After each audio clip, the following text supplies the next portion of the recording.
Welcome to Claman on Call. The markets may be closed, but I am always on call for you. After a volatile week globally, all across the planet, we had so much news. The major U.S. indices closed well to the upside today, with the Dow Jones Industrial seeing a gain of 211 points. Now, from high to low this week, check this out. The Dow traded in a range of 328 points. It ended up catching some air, closing the week in the green, but it's still negative for the year.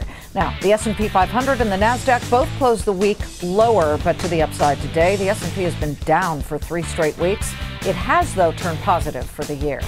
All 30 Dow components. You can see individual names closing in the green today. Look at the leaders here. Apple, United Health, Visa. You got IBM in there, and Verizon. Nice gain for Apple of 2 2/3%.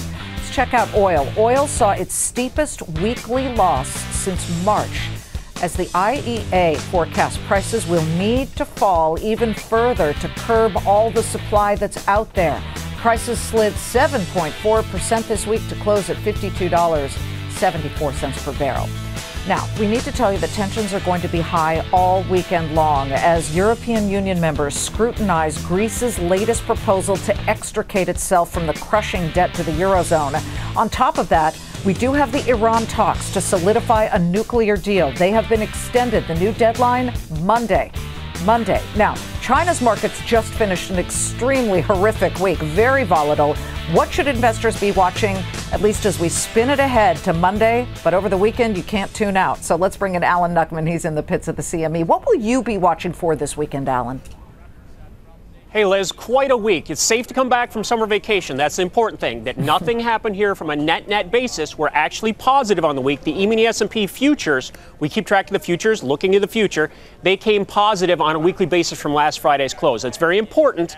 We had broken down from sideways action. The market had traded sideways for 3 months. We broke below a support level. We've come back to that. So what I'm looking for is some follow-through buying action here next week. But I'm really encouraged by the market, the way it reacted this week when it could have got slammed.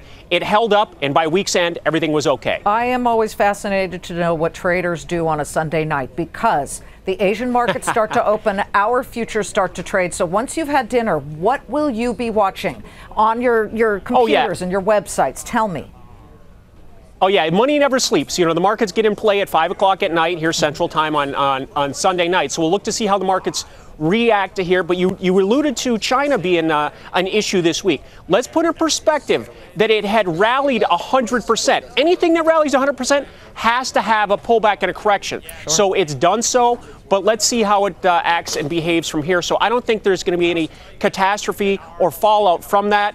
And what's important here is the euro currency is higher now than it was last Friday. So the market, the price action is positive, expecting good results. Great to see you, Alan. Try and relax until Sunday night if you can. And money never sleeps. I love that. Alan Nuckman in the pits of the CME. So here's what you need to watch next week. We will, of course, all weekend long be watching what comes out of Greece and what comes out of the nations whose parliaments must vote on any kind of deal. China, Iran, those are, of course, big hotspots. We'll also have retail sales here in the U.S. on Tuesday, the Beige Book, and the Producer Price Index on Wednesday. The PPI gives us an indication of inflation at the manufacturing level. On Thursday, initial jobless claims. Friday, we're getting housing starts and consumer sentiment. Be sure to check out all of today's interviews. And quite frankly, for the entire week, we've had some huge names giving you great insight. It's all on LizClaman.com. Check it out. And then I'll see you right back here on Monday, 3 p.m. Eastern. It's your money. It matters. We're watching it. Stay tuned. I'll see you then.